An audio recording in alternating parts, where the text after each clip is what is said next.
ሆስፒታል የተኛችው ኢትዮጵያዊት ከዱባይ እንድትወጣ ተፈረደባት ከታዲያስ አዲስ You live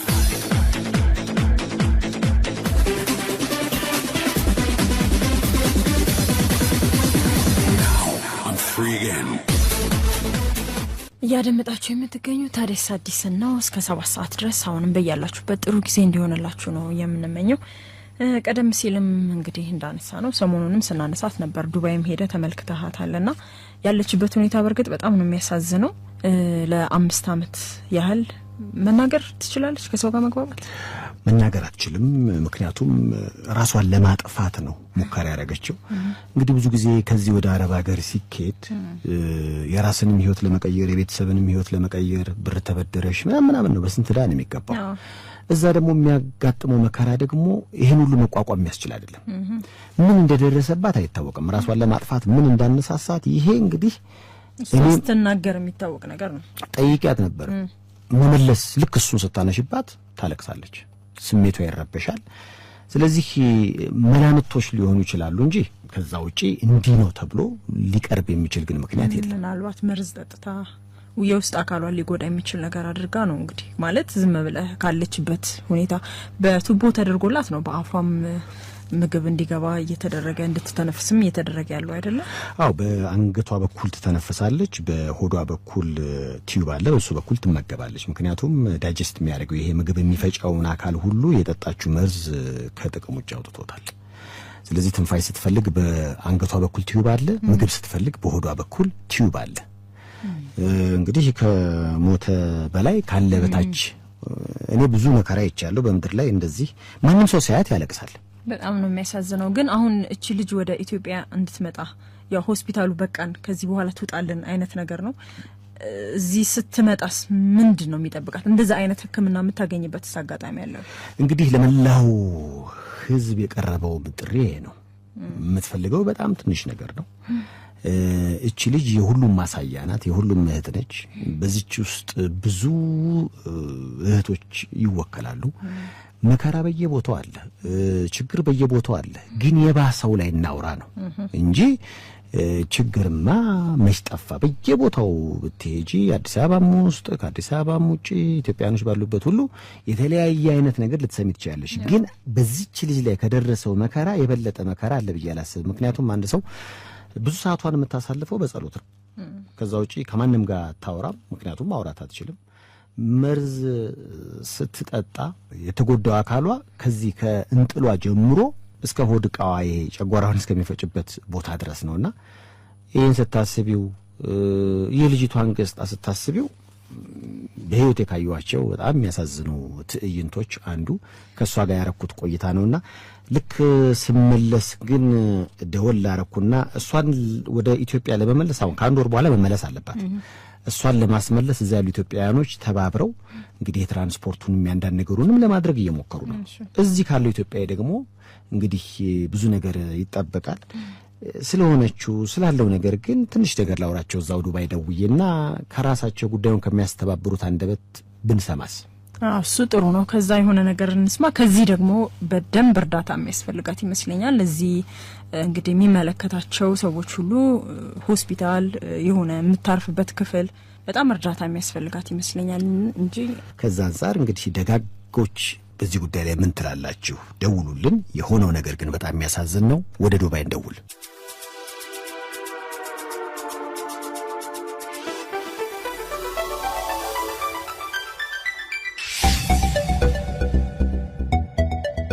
እንደምን አመሽ ወይዘሮ ዮዲት እግዚአብሔር ይመስገን እንደምን አመሽ አለን እንግዲህ በጣም አሳዛኝ ነገር ነው የደረሰባት ምናልባት ብዙ ሰው እንዲያቀው መቼና የት እንዴት ነበር አደጋው ወይም ደግሞ ራሷን ለማጥፋት የሞከረችው እንደማንኛውም እንግዲህ ሀገር እንደሚመጡ ሰዎች ወደ ተቀጥራ ነበር ነው ታሪኩን አይተመጣች በኋላ የሰማነው የምትሰራበት ቤት የገጠማትን ነገር አላወኩም ይህንን አሲድ ጠጥታ በጣም ስትታመም ነው አምቡላንስ ጠርተው ወደ ሆስፒታል ያመጣት የሚባል ነው ያለው ታሪክ እና ከሆስፒታል ከመጣችበት ጊዜ በኋላ ነው ማንኛውም ጉዳይ የሚያውቀውና ከዛ በፊት ያለውን ነገር እንግዲህ እግዚአብሔር ፈቅዶ እንደዚህ ከተመልሶ እሷ የምታጫውተን ነገር ካልሆነ በስተቀር እኔ አሁን ይሄ ነው ብዬ ዘርዘር ነገር የምችለው ነገር የለም።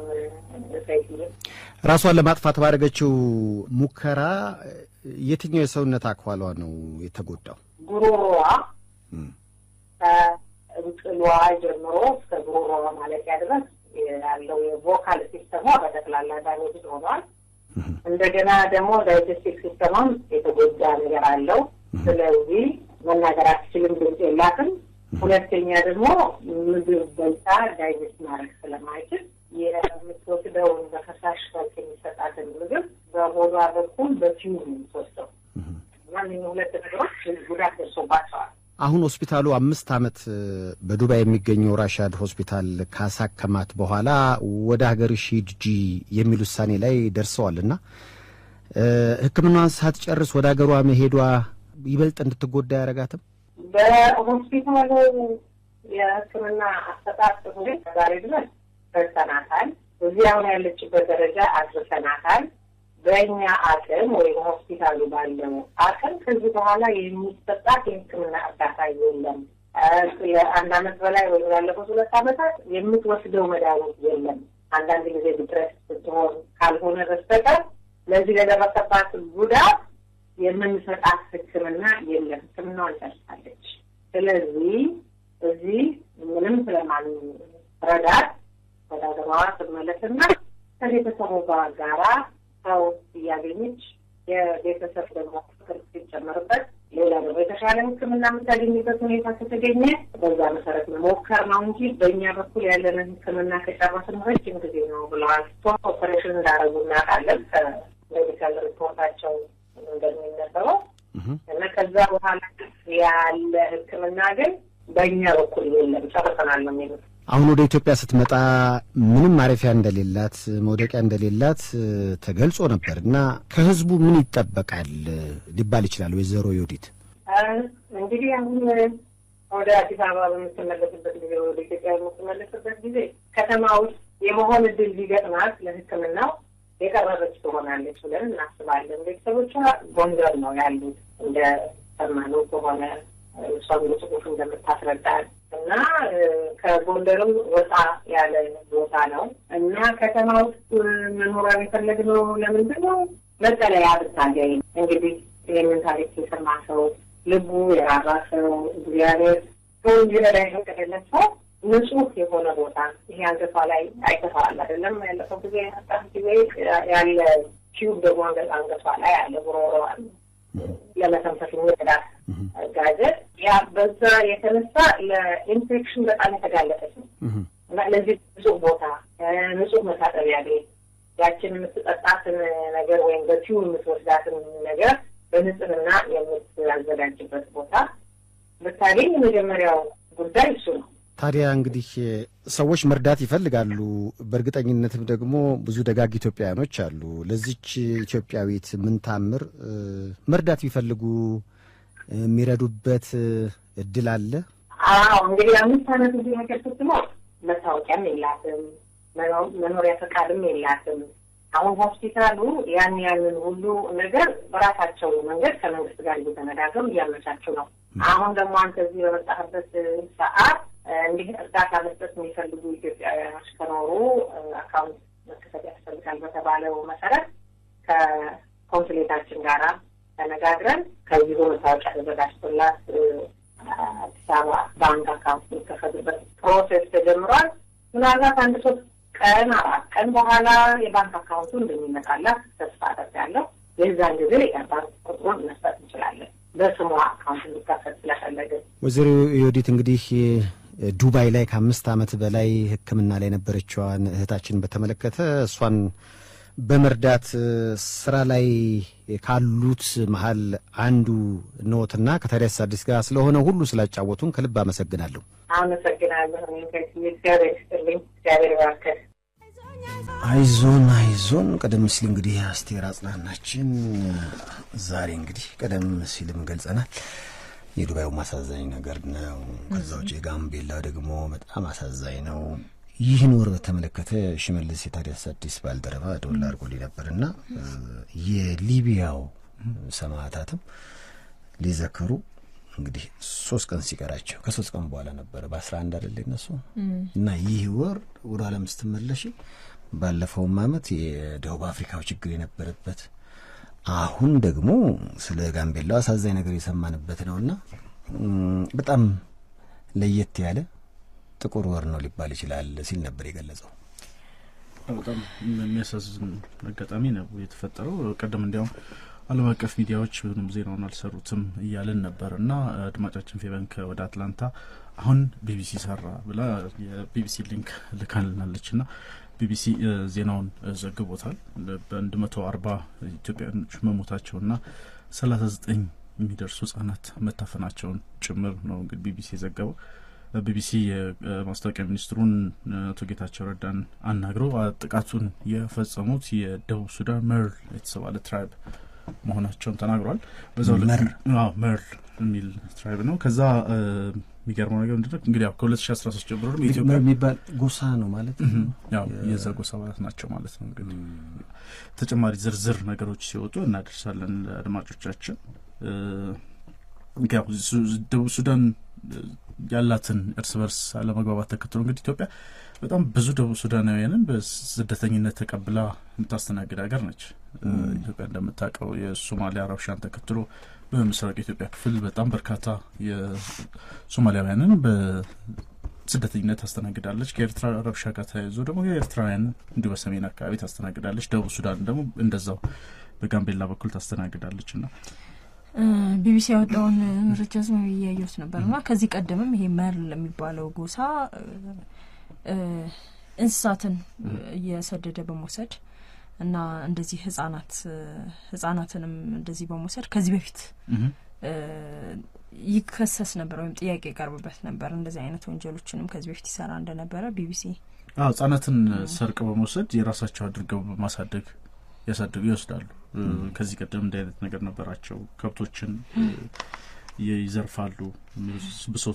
ስሞታዎችና እንትኖች ወንጀላዎች ከዚህ ቀደም ይቀርብበት እንደነበር ነው እየተገለጸ የሚገኘውና ግን ቁጥሩ በዛ በጣም የሚያስደነግጥ ወሬ ነው። 140 ሰው አጥተናል።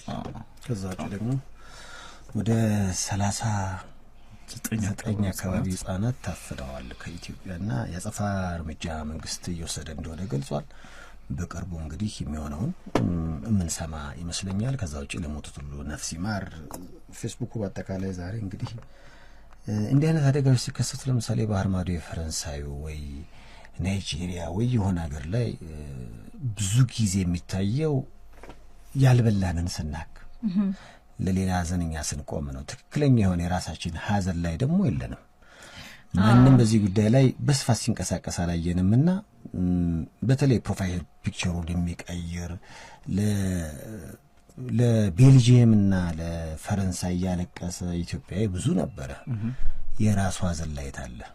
በርግጥ ያኔ በሊቢያ በአይሲስ እንግዲህ በጣም በሚያሰቅ ሁኔታ ህይወታቸውን ያጡ ኢትዮጵያውያን እንደዛ በአደባባይ እንደዛ አይነት አደጋ ሲደርስብን ፌስቡኩ በአጠቃላይ ለማለት በሚያስችል ሁኔታ ፕሮፋይላቸውን ቀይረው ነበር በእነሱ በጥቁር ሻማ በሐዘን በቃ። ከዛ በኋላ እንግዲህ አሁን ይመስለኛል በርግጥ እንደዛም ሆኖ እንደ ፈረንሳዩ አይሆንም። የፈረንሳዩን ባንዲራ ፕሮፋይል ፒክቸራቸውን ያደረጉ ሰዎች እስካሁን ያልቀየሩም አሉ። አሁን ግን አብዛኛውም ሰው እንደዛ ያደረገ ይመስለኛል ፌስቡክ ላይ። በጣም ከባድ ሐዘን ነው። ስሜታችን ከዚህ ነው እኮ ምን ጀምረው ነው አንድነት ስሜት የሚመጣው ከዚህ ይመስለኛል። ማሰብ ማለት ነው። ብዙ ጊዜ ለሌላው ለነሱ የሚያዝን በጣም ብዙ አንጀት አለ። ለራሳችን የራሳችንን ችግር የማየቱና ስለ ራሳችን ችግር የመጨነቁ ጉዳይ እስከምን ድረስ ነው ጥያቄው። ለማንኛውም ለሞቱት ሁሉ ነፍስ ይማር ብሏል ታዲያስ አዲስ መነሻው 175454 ላይ ደውል አድርጉ። ከዛ ውጪ በስልክ ቁጥራችንም 0949773299 ላይ የተሰማችሁን ነገር ጻፍ አድርጉልን። 8101ም የናንተው ነው። ልዩ መዝናኛ ዝግጅቱ እስከ 7 ሰዓት ይቀጥላል። ከመልእክቶች በኋላ እስኪ ታዲያስ አዲስ ይመለስ።